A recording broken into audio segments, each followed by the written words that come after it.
There is some parents today, they are pampering their children so much, pampering them in a way that for them to read book itself is difficult. So I wouldn't blame only the parents. I also blame government too, because if the invigilator have been well paid, I don't think though, even before the child even remove the money to pay the invigilator, will not take it. Examination malpractice is no longer just a student problem, it is now a family affair. Studies show that some parents are actively involved in helping their children cheat in exams, whether it is by paying for questions in advance, bribing teachers, or pressuring school authorities. Many parents are doing whatever it takes to secure good grades for their wards, regardless of merit. Even more troubling is that some teachers and school staff are complicit, working hand in hand with these parents in a cycle that undermines the entire education system. The big question is, what are we teaching our children when we help them cheat their way to success? On today's edition of People Talk, Vanguard Live hits the street to ask Nigerians what they think of parents' involvement in examination malpractice. I said earlier, what is not good is not good. And I'm also a pastor. The scripture tells us that train your child in the way that he or she should go. That when he or she grows up, he will not depart from it. So when you are introducing exam malpractices to your child or to your children, it means that even when they get to the higher institution, they will still continue. Look into the system, we see that the system itself is not well balanced. So some children are victims, they are well behaved, they are knowledgeable, they are good at their schools. But exam, JAM too have their own issues. It's a message for the JAM to look into their system so that they can give well and extensive education system for the society. The thing is there that exam malpractice is not a thing that a parents are supposed to support the children, right?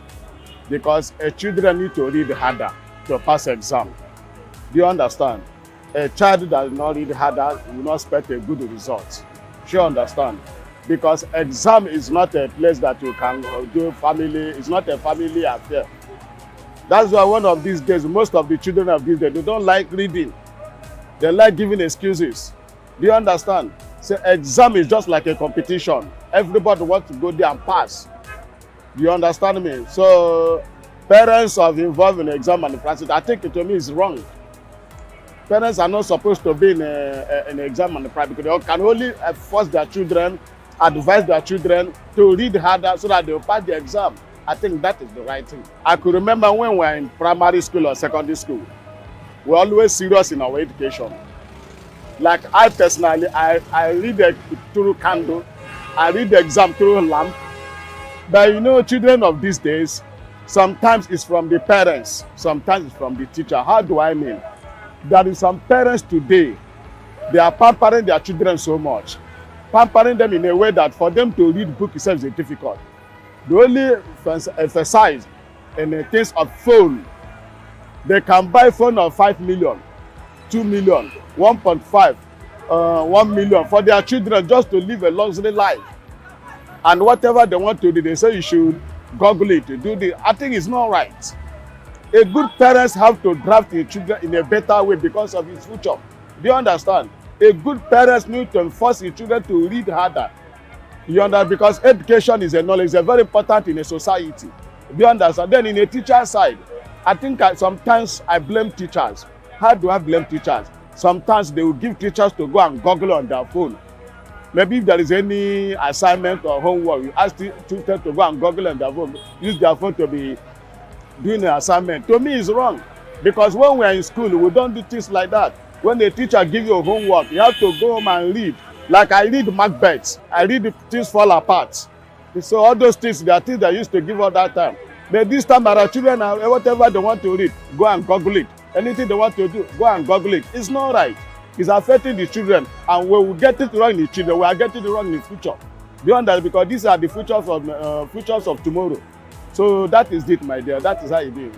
It has become a Nigerian trend anyway, because back in the days, in our own days, our parents will encourage us to read and sit for the exam and even pass the exam by ourselves. And even when you have the wrong result, while you are coming from the school, You know what it means now. In fact, you'll be sluggish. You don't want to come back home. But now parents even give the children money, sort yourself. Even the invigilator themselves, they even receive the money too. So I wouldn't blame only the parents. I also blame government too, because if the invigilator have been well paid, I don't think they'll, even before the child even remove the money to pay the invigilator, will not take it. Yes, because it's already well paid. How much are you giving him? Understand? So the blame goes both ways, not just to the parents. The parents should be more blamed, because if you have imbibed or inculcated the culture of read, write, and pass the exam by yourself on your children, I see no reason why you will be giving them money to sort for exams that they ought to read and write and get it done by themselves. So I will share the blame 30% government, 70% parents. You see a child of 15 years is holding a very big phone, doing what with that phone? The time that child would have used to read is not reading. So he's using that time to navigate through the phone. So ignoring the reading aspect. Once you ignore reading, then reading itself leaves you for several years, and the consequence is always there. So I wouldn't say it's parents. I would say that the decline in reading culture, I wouldn't say it's the government. The decline in reading culture is a product of parents' negligence on the part of bringing up their children in the appropriate way. So that is why we are having failure, and the failure is going to continue, except there is a reversal of trend.